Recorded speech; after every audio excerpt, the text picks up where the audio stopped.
RocketMail was one of the first major free webmail services for a brief time and battled with Hotmail for the number one spot among free webmail services and later was acquired by Yahoo in 1997. But this isn't about RocketMail, but RocketMail or Mail Inside the Rocket. Back in the days, exchange of messages regarding military observations and surveying was important to safeguard a nation and to locate enemy advances in order to prepare for upcoming bloodshed and sometimes to help the person who is in need of one. Traveling long distances was time consuming and was considered dangerous due to lack of resources, and the mail has to be delivered immediately, which may help to take immediate action, so the messenger pigeons were deployed. Pigeons were selectively bred for its ability to find its way home over extremely long distances and proved at many instances to be a lifesaver, and I have made a video about one such brave bird, and they are generally referred to as pigeon posts, which is a topic for different times. Since mail is time sensitive, due to the value it provides to take any sort of immediate action along with the knowledge of messenger pigeons being used is known to enemies,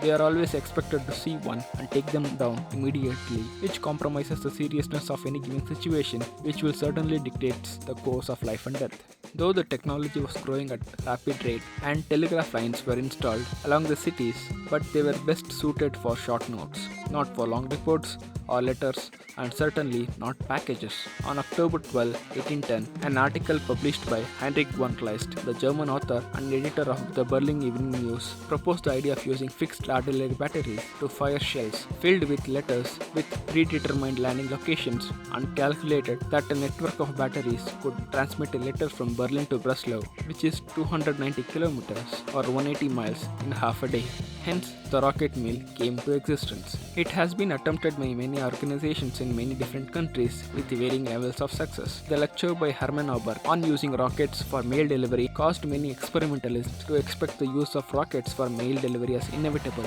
and by 1929, Jacob Gould, the United States ambassador to Germany, discussed the legalities of transatlantic rocket mail.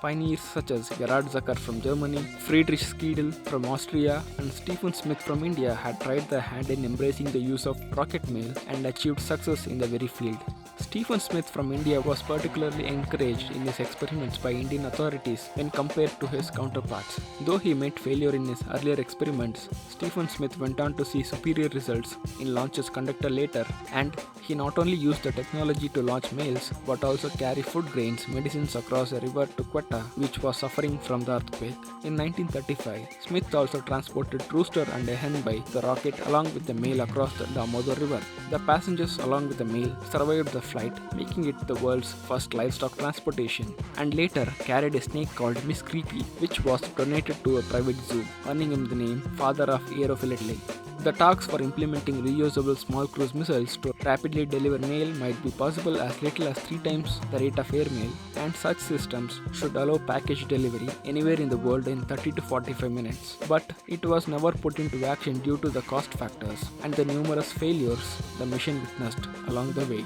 With the rapid development in drone aircraft technology, rocket mail may take different form but committed to the same mission.